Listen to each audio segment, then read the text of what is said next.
ಕಣ್ಣಿನ ಪೊರೆ ಅದಕ್ಕೆ ಬರ್ತದೆ. ಅಜೀರ್ಣ ಮಲಬದ್ಧತೆಯಿಂದಾಗಿ ಕಣ್ಣಿನಲ್ಲಿರ್ತಕ್ಕಂಥ ಜೀವಕೋಶಗಳು ಡಿಜನರೇಷನ್ ಆಗ್ತಾ ಶುರುವಾಗ್ತವೆ. ಆ ಒಂದು ಡಿಜನರೇಷನ್ ಪ್ರೊಸೀಜರ್ ಇಂದ ಕಣ್ಣಿನಲ್ಲಿ ಪೊರೆ ಆವರಿಸ್ಕೊಳ್ತದೆ. ಹೆಚ್ಚಾಗಿ ಇದು ಡಯಾಬಿಟಿಸ್ ಇರ್ತಕ್ಕಂಥವ್ರಿಗೆ ಹೆಚ್ಚಾಗಿ ಬರ್ತದೆ. ಜೇನನ್ನ ಬಳಸಿ ನಿಮ್ಮ ಕಣ್ಣಿನ ಪೊರೆಯನ್ನು ನೀವು ಕರಗಿಸ್ಕೋಬಹುದು. ಅದು ಯಾವ ಜೇನಾಗಿರ್ಬೇಕಂದ್ರೆ ಜೇನನ್ನ ನೀವು ತೆಗೆದುಕೊಂಡು ಬನ್ನಿ. ಆ ಜೇನನ್ನ ಯಾವುದೇ ಕಾರಣದಿಂದ ಬಂದರೂ ಕೂಡ ಅದನ್ನ ನಾವು ಮನೆಮದ್ದುಗಳನ್ನು ಮಾಡ್ಕೊಳ್ಳೋದ್ರ ಮೂಲಕ ಹೇಗೆ ಸರಿಪಡಿಸ್ಕೊಳ್ಬೇಕು ಅನ್ನೋದನ್ನ ನೋಡೋಣ.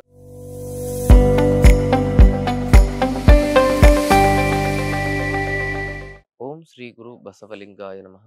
ಓಂ ನಮಃ ಶಿವಾಯ. ಸರ್ವರಿಗೂ ಭಕ್ತಿಯ ಶರಣು ಶರಣಾರ್ಥಿ. ನಾನು ನಿಮ್ಮ ಯೋಗ ಗುರು ವೈದ್ಯ ಶ್ರೀ ಚನ್ನಬಸವಣ್ಣ, ಶ್ರೀಗಂಗಾ ಯೋಗ ನಿಸರ್ಗ ಚಿಕಿತ್ಸಾ ಹಾಗೂ ಆಯುರ್ವೇದ ಸಂಶೋಧನಾ ಕೇಂದ್ರ ಆರೋಗ್ಯ ಮಹಾಮನಿ, ಬೆಂಗಳೂರು, ಹುಬ್ಬಳ್ಳಿ, ಧಾರವಾಡ ಹತ್ತಿರ ಮುರುಕಟ್ಟಿ. ತಮ್ಮೆಲ್ಲರಿಗೂ ನಮ್ಮ ಯೂಟ್ಯೂಬ್ ಚಾನಲ್ಗೆ ಭಕ್ತಿಯ ಸ್ವಾಗತ. ಆತ್ಮೀಯರೇ, ಇವತ್ತಿನ ಸಂಚಿಕೆಯಲ್ಲಿ ಕಣ್ಣಿನ ಪೊರೆಯನ್ನ ಕರಗಿಸುವ ಮನೆಮದ್ದನ್ನ ಕುರಿತಾಗಿ ಮಾಹಿತಿಗಳನ್ನು ನೋಡೋಣ. ಕಣ್ಣಿನ ಪೊರೆ ಅದಕ್ಕೆ ಬರ್ತದೆ. ಅಜೀರ್ಣ ಮಲಬದ್ಧತೆಯಿಂದಾಗಿ ಆಲೋಚಕ ಪಿತ್ತ ಮತ್ತು ತರ್ಪಕ ಕಫದ ವಿಕಾರ ಆಗ್ತದೆ. ಆ ಆಲೋಚಕ ಪಿತ್ತ ಮತ್ತು ತರ್ಪಕ ಕಫ ನಮ್ಮ ಕಣ್ಣಿನಲ್ಲಿರ್ತಕ್ಕಂಥ ಆ ಒಂದು ಜೀವಕೋಶಗಳಲ್ಲಿ ಏನ್ ಮಾಡ್ತದೆ ಅಂತ ಹೇಳಿದ್ರೆ ಪೊರೆಯನ್ನು ಉಂಟು ಮಾಡ್ತದೆ. ಕಣ್ಣಿನಲ್ಲಿರ್ತಕ್ಕಂಥ ಜೀವಕೋಶಗಳು ಡಿಜನರೇಷನ್ ಆಗ್ತಾ ಶುರುವಾಗ್ತವೆ.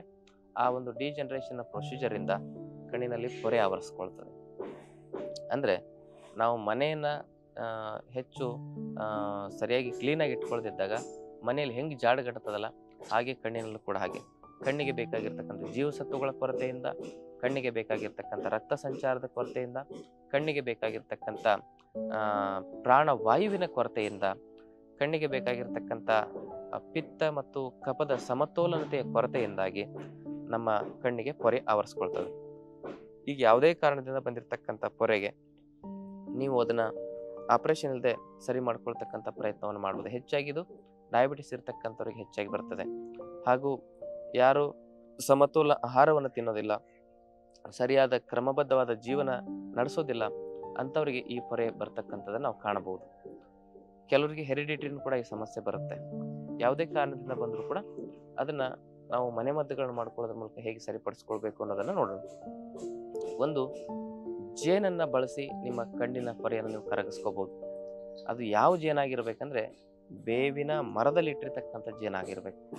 ಬೇವಿನ ಮರದಲ್ಲಿ ಇಟ್ಟಿರ್ತಕ್ಕಂಥ ಜೇನನ್ನ ನೀವು ತೆಗೆದುಕೊಂಡು ಬನ್ನಿ. ಆ ಜೇನನ್ನ ರಾತ್ರಿ ಮಲಗುವಾಗ ಕಣ್ಣಿಗೆ ಒಂದು 2 ಹನಿ ಹಾಕಿ. ಈ ತರ ನೀವು ಮಾಡೋದ್ರಿಂದ 1 ರಿಂದ 1.5 ತಿಂಗಳ ಒಳಗಡೆ ನಿಮ್ಮ ಕಣ್ಣಿನ ಒಳಗಡೆ ಇರ್ತಕ್ಕಂಥ ಪೊರೆ ಕರಗುತ್ತೆ. ಆದರೆ ಸಕ್ಕರೆ ಕಾಯಿಲೆ ಇರತಕ್ಕಂಥವ್ರು ವೈದ್ಯರ ಸಲಹೆಗೆ ಅನುಸಾರವಾಗಿ ಇದರ ಬಳಕೆಯನ್ನ ಮಾಡಬೇಕು. ಆಯುರ್ವೇದ ವೈದ್ಯರ ಸಲಹೆಗೆ ಅನುಸಾರವಾಗಿ. ಉಳಿದಂತೆ ಮತ್ತು ಪೊರೆ ಜೊತೆಗೆ ಏನಾದರೂ ಕಣ್ಣಿಗೆ ಏನಾದರೂ ಬೇರೆ ಬೇರೆ ಸಮಸ್ಯೆಗಳಿದ್ರೆ, ರೆಟಿನಲ್ ಪಿಗ್ಮೆಂಟೋಸ ಇದ್ರೆ, ಇಂಥ ಕಠಿಣಕರವಾಗಿರ್ತಕ್ಕಂಥ ಕಾಯಿಲೆಗಳೇನಿದ್ರೆ ಅವರು ಕೂಡ ವೈದ್ಯರ ಸಲಹೆ ಪಡ್ಕೊಳ್ಬೇಕು.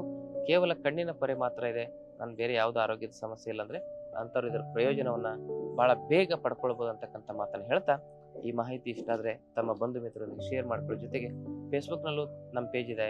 ಈ ಒಂದು ಯೋಗ ಆಯುರ್ವೇದ ಮಾಹಿತಿನ ಒಳಗೊಂಡಿರ್ತಕ್ಕಂಥದ್ದು, ಅಲ್ಲೂ ಕೂಡ ತಾವು ನಮ್ಮನ್ನು ಫಾಲೋ ಮಾಡ್ಬೋದು. ಗುಣವಾಗದ ಕಠಿಣ ಕಾಯಿಲೆಗಳಿಗೆ ಯೋಗ ಆಯುರ್ವೇದದಲ್ಲಿ ಪರಿಹಾರ ಇದೆ.